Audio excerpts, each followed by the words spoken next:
ഈ ചതിയന്മാരുടെ വാക്കുകൾ വിശ്വസിക്കരുത്. ഇവിടെ വന്നാൽ നിങ്ങളുടെ മക്കളൊക്കെ ഒറ്റയ്ക്ക് B1 ഒക്കെ പേരൻസ് ഇല്ല, സുഹൃത്തുക്കളില്ല, സ്വന്തം ഒരു ആഹാരം ഉണ്ടാക്കി കഴിക്കണം, അതിൻ്റെ ഇടയിൽ പാർട്ട് ടൈം ജോബിന് പോകണം, പിന്നെ ഈ നേഴ്സിങ്ങോ എന്താണെന്ന് വെച്ചാൽ അത് പഠിക്കണം, അതിൻ്റെ ഇടയിൽ ഈ B1 ലാംഗ്വേജ് ഒക്കെ ഇവർ എങ്ങനെ പഠിക്കും? ഹൗസ് ബിൽഡും ജർമ്മനിയിൽ പഠിച്ചാൽ നാട്ടിൽ ജോലി കിട്ടുമെന്ന് ഒരുപാട് പേര് ചോദിക്കാറുണ്ട്.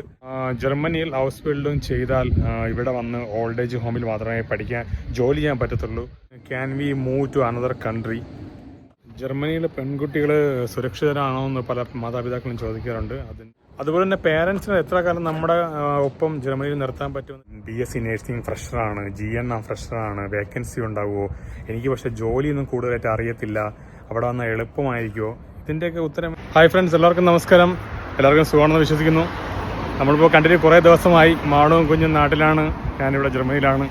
ഇവിടെ ഞാനിപ്പോൾ ജർമ്മൻ B1 പഠിച്ചുകൊണ്ടിരിക്കുന്നു, ജോലിയാണ്. അപ്പോൾ മൊത്തത്തിൽ തിരക്കായതുകൊണ്ടാണ് നമുക്ക് വീഡിയോ ഒന്നും എടുക്കാൻ പറ്റാത്തത്.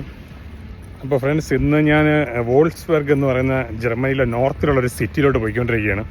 അവിടെ റിറ്റ്സ് കാൾട്ടൺ എന്ന് പറയുന്നൊരു ഹോട്ടൽ എനിക്കൊരു ഇൻ്റർവ്യൂവിന് വിളിച്ചിട്ടുണ്ട്.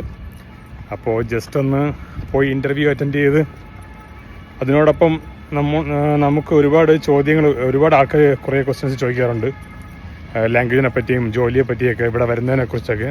അപ്പോൾ സെലക്റ്റഡ് ആയിട്ടുള്ള കുറച്ച് ക്വസ്റ്റ്യൻസ് ഞാൻ എടുത്തു വെച്ചിട്ടുണ്ട്. അപ്പോൾ നമുക്ക് ഈ യാത്രയിൽ ജർമ്മനിയിലെ കുറേ കാഴ്ചകൾ കാണാം, എനിക്കറിയാവുന്ന കുറച്ച് ചോദ്യങ്ങൾക്കുള്ള മറുപടി പറഞ്ഞു തരാം. അതിനോടൊപ്പം ഞാൻ ഈ പറഞ്ഞതുപോലെ എനിക്കവർ ഹോട്ടലിൽ സ്റ്റേ പ്രൊവൈഡ് ചെയ്തിട്ടുണ്ട്. അപ്പോൾ റിറ്റ്സ് കാൾട്ടൺ പോലത്തെ ഒരു ഹോട്ടലിലെ സ്റ്റേയും കൂടി ആയതുകൊണ്ട് അവിടുത്തെ കാഴ്ചകളോട് ഞാൻ കാണിച്ചു തരാം. ഫോക്സ് വാഗൻ്റെ ഹെഡ് ക്വാർട്ടേഴ്സ് ആണ് ഈ വോൾസ്ബർഗിലൊരു പ്രത്യേകത. ഈ വോൾസ്ബർഗ് എന്ന് പറയുന്ന സിറ്റി ഡെവലപ്പായി വരാൻ കാരണം തന്നെ ഫോക്സ് വാഗൻ്റെ ആ കാർ കമ്പനിയുടെ ആ ഒരു തുടക്കം അവിടെ ആയതുകൊണ്ടാണ്. അപ്പോൾ എന്തായാലും നമുക്ക് കാഴ്ചകളും കാണാം, ചോദ്യങ്ങൾക്കുള്ള മറുപടിയും കേൾക്കാം. ഓക്കെ.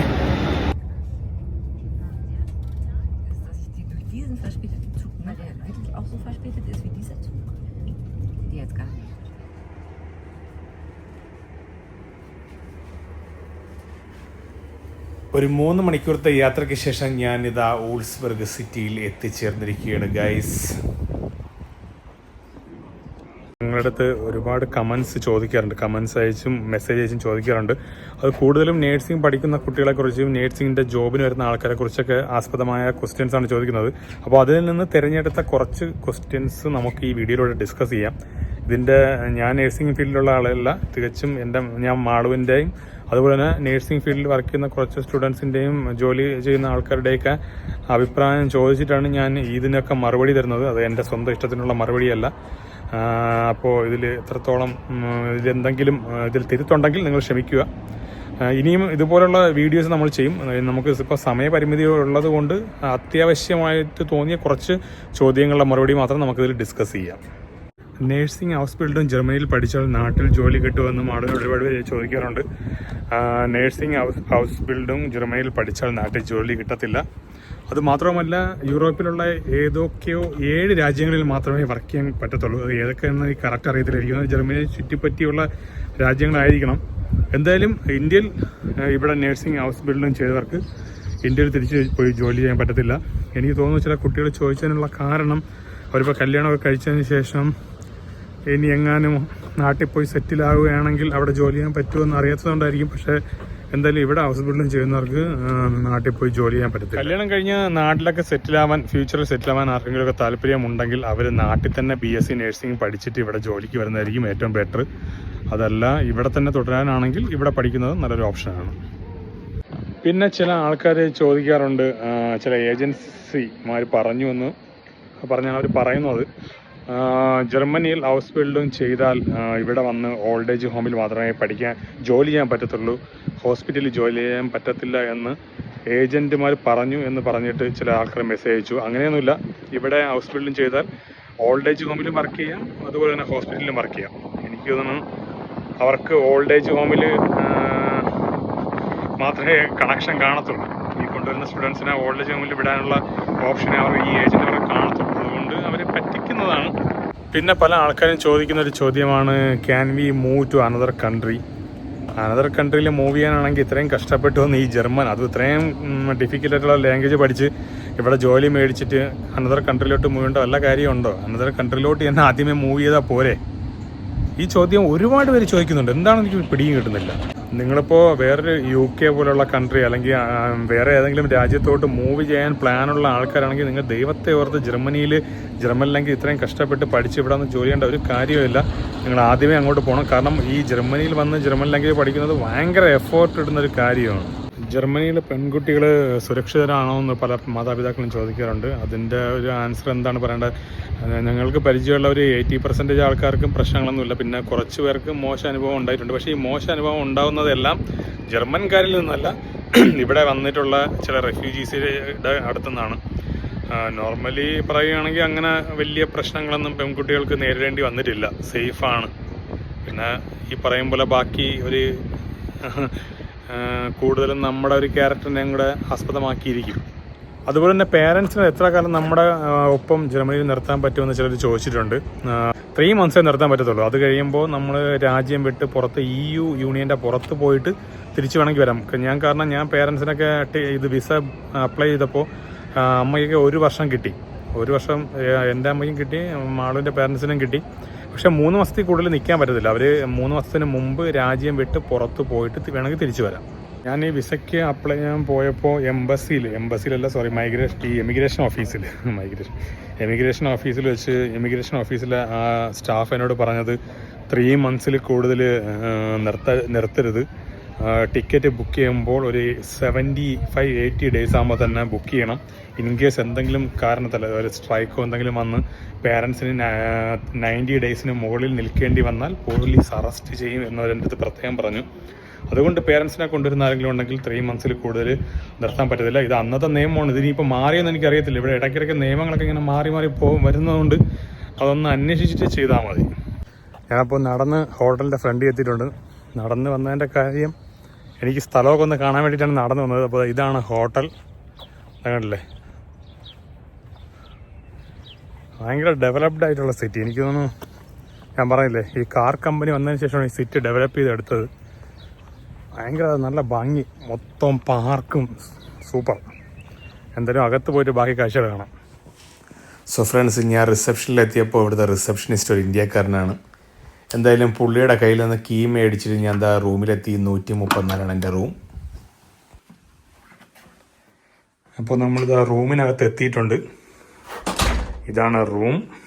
ഇവിടെ ഒരു വെള്ളം, കോഫി മെഷീൻ, അങ്ങനത്തെ ഐറ്റംസ് ഉണ്ട്. ഇതാണ് നമ്മുടെ ടോയ്ലറ്റ്, ഷവർ ഫെസിലിറ്റീസ് എല്ലാം ഉണ്ട്. ബാത്ത് ടബ് ഉണ്ട്.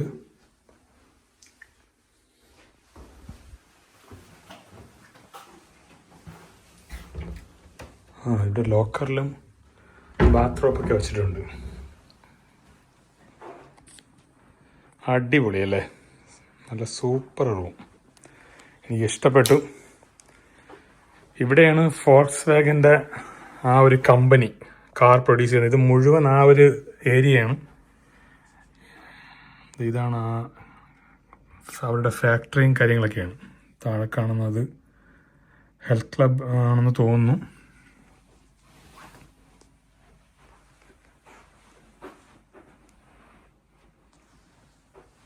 സോ ഫ്രണ്ട്സ്, ആഫ്റ്റർ ഒരുപാട് നേരത്തെ യാത്രയ്ക്ക് ശേഷം ഞാൻ ഇവിടെ ഹോട്ടലിലെ റൂമിലെത്തിയിട്ടുണ്ട്. എന്തായാലും അടിപൊളി, സൂപ്പർ, എനിക്കിഷ്ടപ്പെട്ടു. സോ ഫ്രണ്ട്സ്, ഞാനപ്പോൾ ഒന്ന് പുറത്ത് ഒരു കാർ മ്യൂസിയം കാണാൻ വേണ്ടി പോവുകയാണ്. അപ്പോൾ എന്തായാലും പോകുന്ന വഴിക്ക് നമുക്ക് ബാക്കി കുറച്ച് ചോദ്യങ്ങളൂടെ ഡിസ്കസ് ചെയ്യാം അല്ലേ? ജർമ്മൻ ലാംഗ്വേജ് ഓൺലൈനിൽ പഠിക്കുന്നതാണോ ഓഫ്ലൈനിൽ പഠിക്കുന്നതാണോ നല്ലതെന്ന് ഒരുപാട് പേര് മാളിനോട് ചോദിക്കാറുണ്ട്. ഉത്തരം ഓഫ്ലൈൻ. അത് പ്രത്യേകിച്ച് പറയേണ്ട കാര്യമല്ലോ. ഓഫ്ലൈൻ ആകുമ്പോൾ നമുക്ക് ക്ലാസ്സിൽ ഇരുന്ന് ടീച്ചറിൻ്റെ അടുത്ത് ഡൗട്ട് ചോദിച്ച് ക്ലിയർ ചെയ്ത് പഠിക്കാം. ഓൺലൈൻ ആകുമ്പോൾ ചിലപ്പോൾ നമുക്ക് അറ്റൻഡ് ചെയ്യാൻ പറ്റില്ല. എന്തുകൊണ്ടും ഓഫ്ലൈനിൽ പഠിക്കുന്നത് തന്നെയാണ് ബെറ്റർ. ഒരാൾ മാളവിന് മെസ്സേജ് അയച്ചതാണ്, ചേച്ചി ഞാൻ ഓൺലൈനിലാണ് പഠിച്ചത്. A1 A2 B1 ഒന്ന് ഇൻ്റർനാഷണൽ എക്സാം എഴുതിയില്ല, B2 എഴുതാൻ വേണ്ടി ഡേറ്റ് എടുത്തിരിക്കുകയാണ്. ഓൺലൈനിൽ പഠിച്ചത് കൊണ്ട് തന്നെ എനിക്കൊന്നും അറിയത്തില്ല, എന്തെങ്കിലും ടിപ്സ് തരാമോ എന്ന്. എന്ത് ടിപ്സ് തരാനാണ് ഇതിനെക്കുറിച്ച്? കാരണം ഓഫ്ലൈനിൽ പഠിച്ചിരുന്നെങ്കിൽ ഓഫ്ലൈനിൽ പഠിക്കേണ്ടായിരുന്നു. അല്ലാതെ പ്രത്യേകിച്ച് ഈ സമയത്ത് ഇങ്ങനത്തെ സിറ്റുവേഷനിൽ ടിപ്സ് ഒന്നും പറഞ്ഞു തരാൻ പറ്റത്തില്ല. കാരണം ഓഫ്ലൈനിൽ പഠിക്കുമ്പോൾ A1 പഠിച്ച് ക്ലാസ്സിലിരിക്കുന്ന സമയത്ത് ടീച്ചറിനോട് ഓരോന്നും ഡൗട്ട് ചോദിച്ച് ക്ലിയർ ചെയ്ത് A1 ഇൻ്റർനാഷണൽ എക്സാം എഴുതി, അടുത്ത് A2 പഠിച്ച് A2 ഇൻ്റർനാഷണൽ എക്സാം എഴുതി, B1 പഠിച്ച് B1 ഇൻ്റർനാഷണൽ എക്സാം എഴുതിയിട്ട് B2 എഴുതുന്നതാണ് ഏറ്റവും ബെറ്റർ. ഈ 3 ഇൻ്റർനാഷണൽ എക്സാം എഴുതിയാൽ മാത്രമേ B2 ഇൻ്റർനാഷണൽ എക്സാം എഴുതുമ്പോൾ അത്രയും ബെറ്ററായിട്ട് എഴുതാൻ പറ്റത്തുള്ളൂ. പല ഏജൻസിമാരും പല ഉടായ്പ ടീംസും പറയും A1ഉം A2ഉം B1ഒന്നും പഠിക്കേണ്ട, നേരെ അങ്ങ് B2 ചെന്നിട്ട് അങ്ങ് എക്സാം എഴുതിയതെന്ന് പറയും. അതൊരു ട്രിക്കാണ്. കാരണം തോക്കുമെന്നറിയാം, തോക്കുമ്പോൾ വീണ്ടും പഠിക്കുമെന്നറിയാം, വീണ്ടും പൈസ കിട്ടുമെന്നറിയാം. അതുകൊണ്ട് ഏജൻസിമാരും ഈ പറയുന്ന ഇൻസ്റ്റിറ്റ്യൂട്ടുകളും കാണിക്കുന്ന ഒരു ട്രിക്കാണ്. അതുകൊണ്ട് A1 പഠിച്ച് A2 പഠിച്ച് ഓരോന്നും പഠിച്ചിട്ട് ഇൻ്റർനാഷണൽ എക്സാം എഴുതിയതിന് ശേഷം വേണം B2 അറ്റൻഡ് ചെയ്യാൻ. പിന്നെ ചില ആൾക്കാർ മാളിന് മെസ്സേജ് ചോദിക്കുന്ന ഒരു ചോദ്യമാണ്, നമ്മൾ BSc നേഴ്സിംഗ് ഫ്രഷറാണ്, GN ഫ്രഷറാണ്, വേക്കൻസി ഉണ്ടാവുമോ, എനിക്ക് പക്ഷേ ജോലിയൊന്നും കൂടുതലായിട്ട് അറിയത്തില്ല, അവിടെ വന്നാൽ എളുപ്പമായിരിക്കുമോ? ഇതിൻ്റെയൊക്കെ ഉത്തരം എല്ലാവർക്കും അറിയുന്നുള്ള കാര്യമാണ്. നിങ്ങൾ ഈ നേഴ്സിംഗ് എന്നുള്ള ഏത് ഫീൽഡായാലും എക്സ്പീരിയൻസ് ഇല്ലാതെ മറ്റൊരു രാജ്യത്ത്, അതും ലാംഗ്വേജ് പെർഫെക്റ്റായിട്ട് അറിഞ്ഞെടുത്ത മറ്റൊരു രാജ്യത്ത് പോകുമ്പോൾ ഉറപ്പായിട്ടും അതിൻ്റെതായ ബുദ്ധിമുട്ടുകളുണ്ടാവും. അത് കോമൺ സെൻസ്, അത് നമ്മൾ പറയേണ്ട കാര്യമേ ഇല്ല. മാള് 2 വർഷം അസീസ മെഡിക്കൽ കോളേജിൽ എക്സ്പീരിയൻസ് ഉള്ള ഒരു നേഴ്സായിരുന്നു. പുള്ളിക്കാരി പോലും ഇവിടെ വന്നിട്ട്, പുള്ളിക്കാരി മാത്രമല്ല, പുള്ളിക്കാരിക്ക് അറിയുന്നുള്ള ഫ്രണ്ട്സും ഇവിടെ വരുമ്പോൾ നമുക്ക് ലാംഗ്വേജ് എത്ര അറിയാമെങ്കിലും നമ്മൾ കുറേ സ്ട്രഗിൾ ചെയ്യും. അപ്പോൾ ജോലിയും കൂടി അറിഞ്ഞോടാതെ എക്സ്പീരിയൻസ് ഇല്ലാത്ത ആളാണെങ്കിൽ പിന്നെ പറയണോ? അപ്പോൾ എക്സ്പീരിയൻസ് 1 വർഷമെങ്കിലും എടുത്തിട്ട് ഇവിടെ വരുന്നതാണ് ഏറ്റവും ബെറ്റർ. അതല്ലാതെ വന്നാൽ അതിൻ്റെതായ ബുദ്ധിമുട്ട് ഉറപ്പായിട്ടുണ്ടാവും. ഞാൻ ഈ കാർ മ്യൂസിയത്തിൽ കയറിയപ്പോൾ കുറച്ച് ഇൻട്രസ്റ്റിംഗ് ആയിട്ടുള്ള പഴയ വർഷങ്ങൾക്ക് മുമ്പുള്ള കുറച്ച് കാറുകൾ കണ്ടു. അപ്പോൾ എനിക്ക് കണ്ടതിൽ ഏറ്റവും ഇൻട്രസ്റ്റിംഗ് ആയിട്ടുള്ള കുറച്ച് വണ്ടികൾ നിങ്ങൾക്ക് കാണിച്ചു തരാം കേട്ടോ. ഇത് കണ്ടോ, എന്താ ഭംഗിയല്ലേ. എന്നുവെച്ചാൽ പണ്ടത്തെ വിൻറ്റേജ് മോഡൽസ്. ഇത് എന്തോ ബൈക്കാണോ സൈക്കിളാണോ എന്താണെന്നൊരു പിടിയില്ല. ഇത് കണ്ടോ, 1999 ബെൻസാണിത്. ഈ കാറിന് കണ്ടോ, ഇതിന് ബാക്കിൽ ഒരു ടയറേ ഉള്ളൂ. ആദ്യമായിട്ടാണ് ഇത്രയും കുഞ്ഞായിട്ടുള്ള കാറ് കാണുന്നത്. പിന്നെ എനിക്ക് ഏറ്റവും ഇഷ്ടപ്പെട്ട സാധനമാണ് ഇത്. ഇവിടെ വന്ന കണ്ട കാറുകളിൽ ഏറ്റവും നല്ല വെടിച്ചില്ല് സാധനം. ഇതിൻ്റെ അകത്ത വ്യൂ അല്ല, ഇപ്പോൾ പുറകിലിപ്പോൾ ഒരു സംഭവമുണ്ട്, കണ്ട ഞെട്ടിപ്പോവും. വിമാനത്തിൻ്റെയൊക്കെ പുറകു പോലെ തോന്നും കാണുമ്പോൾ. അടിപൊളി സംഭവം. പിന്നെന്താ, നിങ്ങളിപ്പോൾ കാണുന്ന ഈ ഒരു സാധനം ഉണ്ടല്ലോ, ഇത് ഒരു ചെറിയൊരു വിമാനം പോലെയൊക്കെ ഇരിക്കുന്നില്ലേ. ഇത് സംഭവം എന്തെന്നറിയാമോ, 1983 റേസ് നടത്തിക്കൊണ്ടിരുന്ന, അതായത് റാലിയിൽ റേസ് നടത്തിയൊരു കാറാണ് നിങ്ങളിപ്പോൾ കണ്ടുകൊണ്ടിരിക്കുന്നത്. പിന്നെ വീഡിയോ വൈൻഡപ്പ് ചെയ്യുന്നതിന് മുമ്പ് പ്രധാനമായിട്ട് പറയേണ്ട ഒരു പ്രധാന പോയിന്റ് എന്ന് വെച്ചാൽ, കുട്ടികളുടെ മാതാപിതാക്കളെ നിങ്ങൾ ദൈവത്തെ ഓർത്ത് ഏതെങ്കിലും ഏജൻസി അപ്രോച്ച് ചെയ്യുമ്പോൾ അവരെ കണ്ണടച്ച് വിശ്വസിക്കരുത്. എല്ലാ ഏജൻസിയും ഉടായ്പാണെന്ന് ഞാൻ പറയുന്നില്ല, പക്ഷേ ഈ ഏതെങ്കിലും ഏജൻസി നിങ്ങളടുത്ത് പറയുകയാണ് A1 എഴുതി അവരുടെ ഇൻസ്റ്റിറ്റ്യൂട്ട് A2 പഠിച്ച് B1 കഴിഞ്ഞ് B2 എക്സാം എഴുതിയെന്ന് പറഞ്ഞാൽ അതൊരിക്കലും സമ്മതിക്കരുത്. നിങ്ങൾ A1 കഴിഞ്ഞ് ഇൻ്റർനാഷണൽ എക്സാം എഴുതി, A2 കഴിഞ്ഞ് ഇൻ്റർനാഷണൽ എക്സാം എഴുതി, B1 കഴിഞ്ഞ് ഇൻ്റർനാഷണൽ എക്സാം എഴുതിയിട്ട് വേണം B2 അപ്ലൈ എക്സാം അറ്റൻഡ് ചെയ്യാൻ. അല്ലെങ്കിൽ നിങ്ങൾക്ക് നല്ല ബുദ്ധിമുട്ടായിരിക്കും, അത് പറഞ്ഞറിയിക്കാൻ പറ്റാത്ത ബുദ്ധിമുട്ടായിരിക്കും. പിന്നെ ഒരാൾ അയച്ചൊരു മെസ്സേജാണ്, ഏതോ ഒരു ഏജൻറ്റ് അവരോട് പറഞ്ഞു, മകൾക്ക് A1ഉം A2ഉം പഠിച്ചതിന് ശേഷം ജർമ്മനിയിൽ വരാം, ജർമ്മനിയിൽ വന്നിട്ട് ഇവിടെ തന്നെ അവർ വീട് ശരിയാക്കി കൊടുക്കും, ഏതോ ഒരു ജർമ്മൻ ഫാമിലിയുടെ വീട്. ആ വീട്ടിൽ നിന്നുകൊണ്ട് B1 പഠിച്ച് പിന്നെ നേഴ്സിംഗ് B1 പഠിക്കാം, അതിനോടൊപ്പം തന്നെ നേഴ്സിംഗും പഠിക്കാം എന്നൊക്കെ പറഞ്ഞ്. പക്ഷെ അവർ കറക്റ്റായിട്ട് വ്യക്തമായിട്ട് പറയുന്നില്ല എന്താണിതെന്ന്.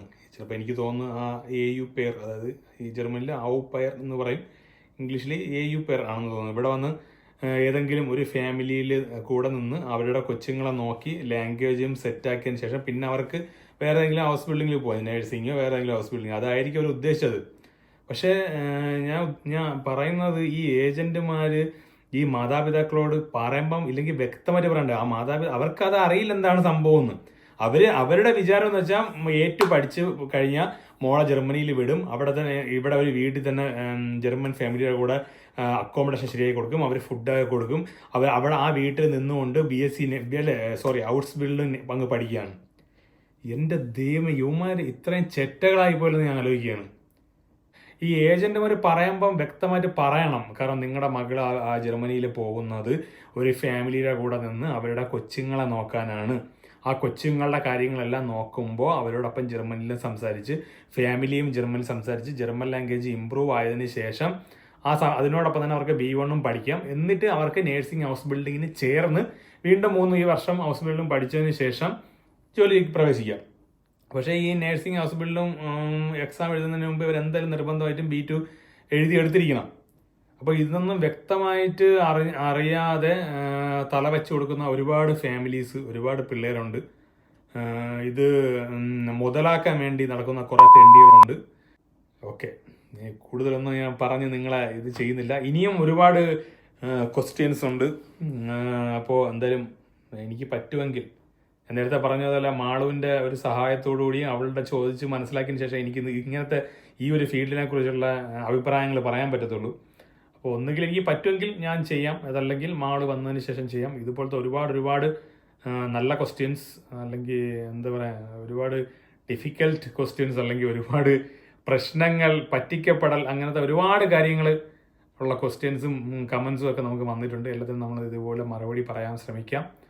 ഇനിയിപ്പം നമ്മൾ പറഞ്ഞു തരുന്നതിലൊക്കെ എന്തെങ്കിലും തെറ്റുകുറ്റങ്ങളോ അല്ലെങ്കിൽ അങ്ങോട്ടോ ഇങ്ങോട്ടോ മാറിപ്പോണെങ്കിൽ നിങ്ങൾ ക്ഷമിക്കുക. ഞാൻ പറഞ്ഞതുപോലെ നമ്മൾ ആരും മിസ്റ്റർ പെർഫെക്റ്റ് അല്ല. അപ്പോൾ നമ്മുടെ അറിവിൽ നിന്നുള്ള കാര്യങ്ങൾ മാത്രമാണ് നമ്മൾ പറയുന്നത്. എന്തായാലും ഈ വീഡിയോ നിങ്ങൾക്ക് എല്ലാവർക്കും ഉപകാരപ്പെട്ടു എന്ന് ഞങ്ങൾ വിശ്വസിക്കുന്നു. ഞങ്ങളുടെ ചാനൽ സബ്സ്ക്രൈബ് ചെയ്തില്ലെങ്കിൽ സബ്സ്ക്രൈബ് ചെയ്യുക, നിങ്ങളുടെ ഫ്രണ്ട്സിന് അയച്ചു കൊടുക്കുക. അപ്പോൾ എന്തായാലും അടുത്തും ഇതുപോലുള്ള പുതുമയുള്ളതെന്ന് ഞാൻ പറയുന്നില്ല, ഇതൊക്കെ നമ്മൾ ഇടയ്ക്കിടയ്ക്ക് സംസാരിക്കുന്ന കാര്യമുണ്ട്. ഇതുപോലുള്ള വീഡിയോസ് നമുക്ക് ഇനിയും നിങ്ങളുടെ മുന്നിൽ ഇതുപോലുള്ള വീഡിയോസുമായി നമ്മൾ വരുന്നതായിരിക്കും. പറ്റിക്കപ്പെടാതിരിക്കുക, വഞ്ചിക്കപ്പെടാതിരിക്കുക, നല്ല ഏജൻസിയിൽ പോയി പഠിച്ച് നല്ല മിടുക്കന്മാരും മിടുക്കിയവരുമായിട്ട് ലാംഗ്വേജ്, നല്ല പ്രാഥമിക വിദ്യാഭ്യാസത്തോടുകൂടി ഇവിടെ വരിക. അതല്ലെങ്കിൽ അതിൻ്റേതായ ബുദ്ധിമുട്ടുകളുണ്ട്. നേഴ്സിംഗ് കഴിഞ്ഞവരാണെങ്കിൽ 1 വർഷമെങ്കിലും മിനിമം എക്സ്പീരിയൻസ് എടുത്തിട്ട് വരിക. അതല്ലെങ്കിൽ അതിൻ്റേതായ ബുദ്ധിമുട്ടുകൾ നിങ്ങൾക്കും ഉണ്ടാകും. ഓക്കെ, അപ്പോൾ അടുത്ത വീഡിയോ കാണുന്നവരേക്കും ടേക്ക് കെയർ, ബൈ.